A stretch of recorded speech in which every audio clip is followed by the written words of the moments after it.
I've been driving trucks for 15 years, and I've seen some strange things on the road, but nothing prepared me for what happened on Interstate 40, somewhere between Amarillo and Oklahoma City. It was 3 in the morning, and the highway stretched out like a black ribbon under my headlights. The radio had gone to static hours ago, and the only sound was the steady hum of my engine and the occasional crackle of my CB radio picking up phantom signals from who knows where. Before we begin, if you've ever driven alone at night and felt like something was watching you from the darkness, you'll understand these stories.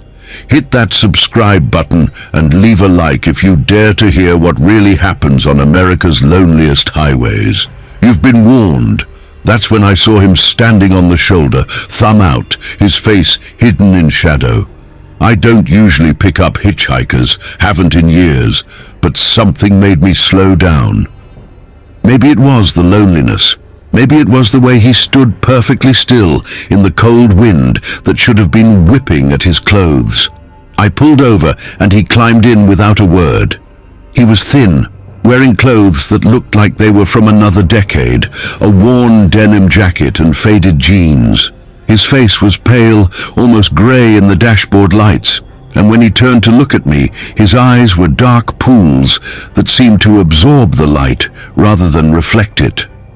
"Thanks for stopping, Marcus," he said, and my blood turned to ice. I'd never seen this man before in my life, but he knew my name. "How do you know my name?" I asked, my hands tightening on the steering wheel. The highway ahead was empty, no other lights in either direction, just darkness pressing in on all sides. He smiled, and it was the kind of smile that didn't reach his eyes. "I know a lot about you, Marcus. I know about the accident you had when you were 23. I know about your daughter, Sarah, the one you haven't spoken to in 5 years. I know about the choices you've made, the ones that keep you up at night." My heart was hammering in my chest. I hadn't told anyone about Sarah, about how I'd chosen the road over being a father, about the guilt that gnawed at me during every lonely mile. "Get out," I said, my voice shaking. "Get out of my truck right now." He just kept smiling. "We're going to the same place, Marcus." "We've always been going to the same place." His hand reached out and touched the radio, and suddenly it roared to life. But instead of music or a talk show, it was voices, dozens of them, all whispering my name over and over. "Marcus, Marcus, Marcus." I jerked the wheel, pulling onto the shoulder hard enough to make the tires scream. "I said get out!" I was shouting now, panic clawing at my throat. But when I turned to look at him, the passenger seat was empty. Just empty, like no one had ever been there at all. The radio went silent. The only sound was my ragged breathing and the idling of the engine. I checked the seat with my hand, feeling for any warmth, any sign that someone had been sitting there. Nothing. Just cold vinyl. But then I saw it, scratched into the passenger side window, as if someone had used their fingernail to etch the glass. "See you soon, Marcus." I drove straight through to Oklahoma City without stopping, checking my mirrors every few seconds, expecting to see him standing on the side of the road again. But I never did. What terrifies me most isn't what happened that night. It's that 3 days later, I got a call. Sarah wanted to see me. She said she'd had a dream about me, about a man in my truck who told her I needed help. She said the man told her it wasn't too late. I never asked her what the man looked like. I don't think I want to know. The GPS said there was a truck stop 20 miles ahead, and I needed fuel.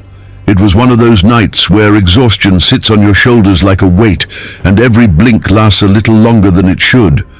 I'd been driving for 11 hours straight, pushing my limits, trying to make a delivery deadline that probably wasn't worth the risk I was taking. The highway was empty. Just me and the darkness and the broken white lines disappearing under my wheels. When I saw the lights ahead, I felt relief flood through me. A truck stop exactly where the GPS said it would be, glowing like a beacon in the night. I pulled in, noting that the parking lot was strangely empty for this time of night. No other trucks, no cars, just me. The fluorescent lights buzzed overhead, casting everything in a sickly yellow glow that made my eyes hurt. I parked and climbed down from the cab, my joints popping after hours of sitting.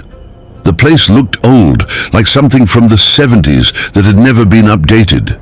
Analog gas pumps, a diner with a flickering neon sign that read, "Eat," windows covered in grime that obscured whatever was inside. But it was open, the door unlocked, so I went in. The diner was empty. No waitress, no cook, no other customers. Just rows of red vinyl booths and a counter with stools that looked like they hadn't been sat on in years. There was a layer of dust on everything, thick enough to write in, but the lights were on, and there was music playing from somewhere, a crackling old country song I almost recognized but couldn't quite place. "Hello," I called out. My voice echoed in the empty space, sounding small and lost. No answer. I walked to the counter and saw that there was coffee in the pot, steam rising from it like it had just been brewed. Next to it was a cup with my name written on it in marker. Not just any name, my actual nickname that only my family used. Benny. I backed away from the counter, my skin crawling. This wasn't right. None of this was right. I turned to leave and saw that there were other people in the booths now, sitting perfectly still, watching me. I hadn't heard them come in, hadn't seen them move, but they were there. Men and women in clothes from different decades, some recent, some ancient. All of them with the same empty expression, the same hollow eyes. One of them, a woman in a waitress uniform from the 50s, stood up and walked toward me. Her movements were wrong, too smooth, like she was gliding across the floor rather than walking. "Your coffee's getting cold, Benny," she said. "You should drink it before you go. You have a long drive ahead of you." I ran. I burst through the door and sprinted to my truck, not looking back, not caring about the fuel I needed. I climbed into the cab and started the engine with shaking hands, throwing it into gear and peeling out of that parking lot so fast I left rubber on the pavement. I drove for 2 hours before I stopped at another truck stop, a busy one this time, full of people and noise and light. I asked the clerk if he knew about the truck stop I'd just left, described the location. He looked at me like I was crazy. "There's no truck stop there," he said. "There used to be one back in the 70s, but it burned down, killed everyone inside. They never rebuilt it." I checked my GPS. The truck stop I'd stopped at wasn't listed. It had never been there at all. I picked up the CB radio call around midnight on a stretch of Highway 50 they call the loneliest road in America. I was hauling freight through Nevada, nothing but desert and darkness on all sides, not another vehicle in sight for miles. The CB had been quiet all night, just the occasional burst of static, so when I heard the voice, it startled me. "Breaker, breaker, this is Lost Soul looking for a copy. Anyone out there?" It was a man's voice, rough and tired, with an edge of desperation that made me hesitate before responding. But I was bored and lonely, so I picked up the mic. "This is Big Benny, I got you, Lost Soul. What's your 20? There was a pause, longer than normal, filled with crackling static that sounded almost like whispered words. "I don't know where I am," he finally said. "I've been driving for so long I can't remember. The road just keeps going and going." "Can you help me?"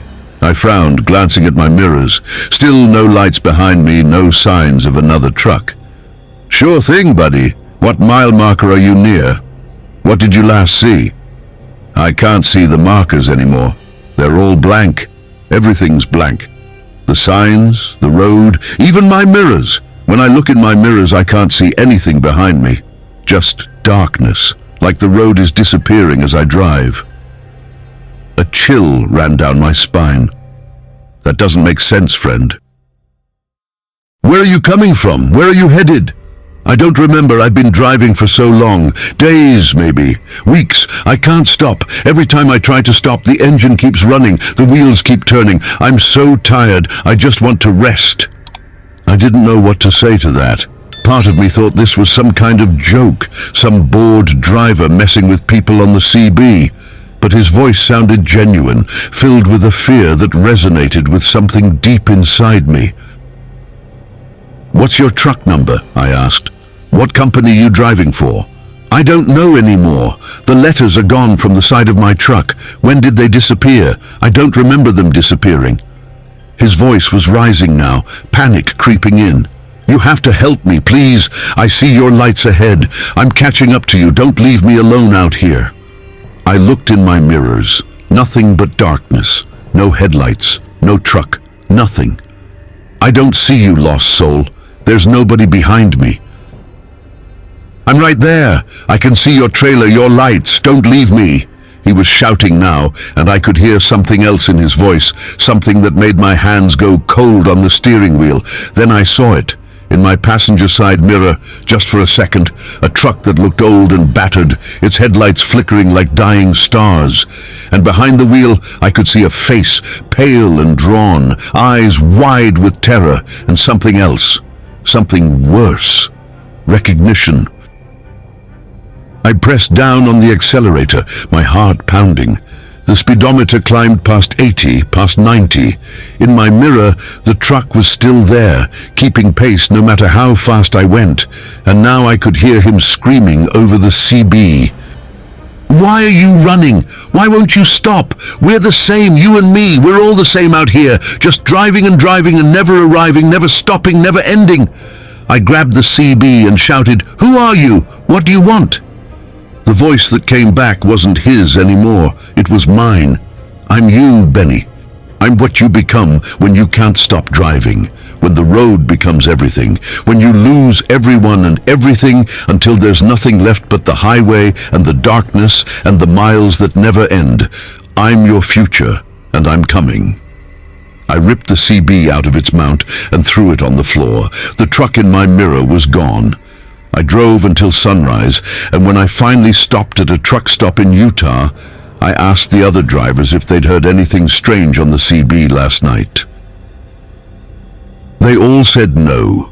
The channels had been quiet, but sometimes late at night when I'm alone on an empty highway, I hear static on my new CB. And in that static, I can almost make out words, a voice that sounds like mine, still calling out for help. Still driving, still lost somewhere out there in the darkness between the mile markers. And I know that one day, if I'm not careful, if I don't stop and go home and leave this life behind, that voice will be me. Really me. Forever driving, forever lost, forever calling out to the next driver who makes the mistake of answering.